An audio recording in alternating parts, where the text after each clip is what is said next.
I recently received a large donation of many items from a generous follower from California. And it was many children's items, and in addition to that, his mother's wedding dress, which I will do in the future.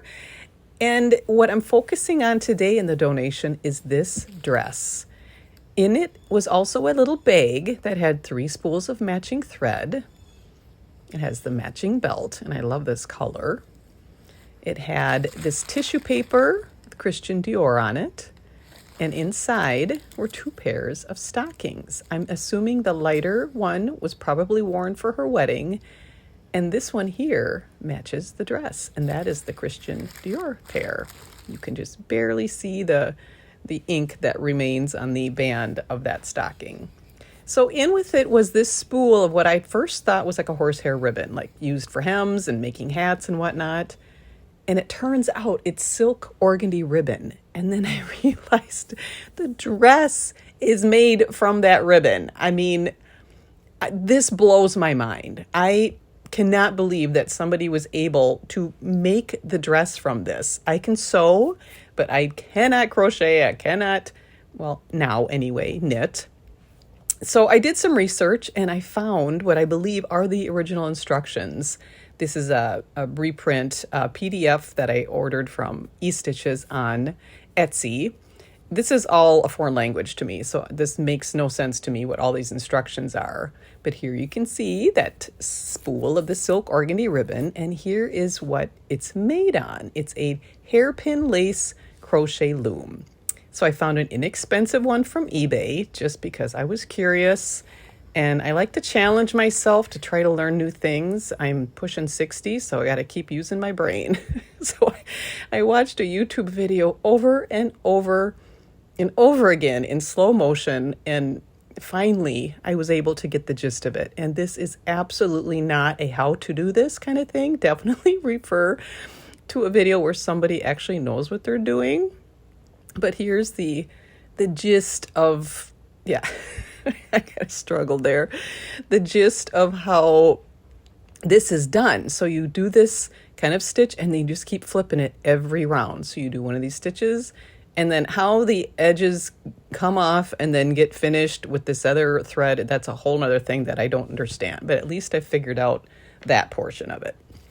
So the dress, I just wanted to give a quick refresh. Turns out there were a few spots in the front that I didn't actually notice until after I had cleaned it.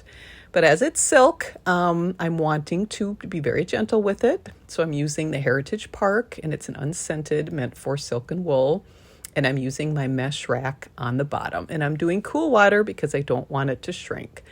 And I'm doing a brief soak, and I'm just kind of doing here an up and down motion with the rack that kind of gives it a kind of a gentle cleaning motion.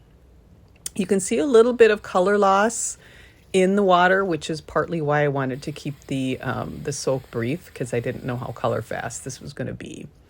And then I let it go on that mesh rack until it was no longer dripping. I let it towel roll. And then when it was just barely damp, I put it on the mannequin to finish drying, which I don't normally do with something that has a little bit of give, but I didn't want any shrinking. I wanted to make sure that it stayed out to its normal size. So it also came with a matching satin underdress slip, and that I believe is a combination of rayon and acetate. So I gave that a wash as well. And then, so of course it gets pretty wrinkled, so I just misted it with water, and I'm doing this on the wrong side and just pressing it little by little. And then I did, the seams weren't finished, so on the ones that I could, I did take a pinking shears and tried to finish that. The side seam did not have a closure, so I added snaps to finish that as well.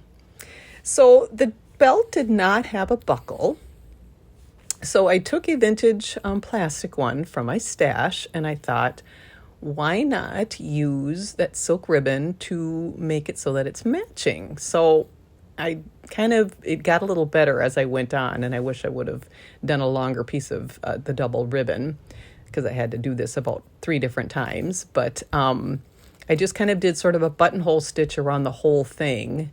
And then I just put that through and then stitched that in place. And I'm really happy with how it turned out. It just makes it so that it blends in really well with the dress. And so I'm happy with that. And then I decided to give those stockings a little bath, and I'm including the pair that matches along with the dress in the listing.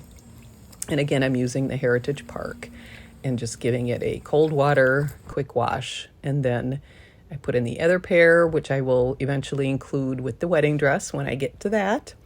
And then I'm using gloves because I didn't want my rough hands to catch on this very delicate, just light as a feather fabric, which I'm not sure if it's nylon or silk. But here I took it outside so you can see the delicate nature of this. It's considered lace. It's considered a hairpin lace, and I realized it's considered hairpin because the loom that it's made on is shaped like a hairpin.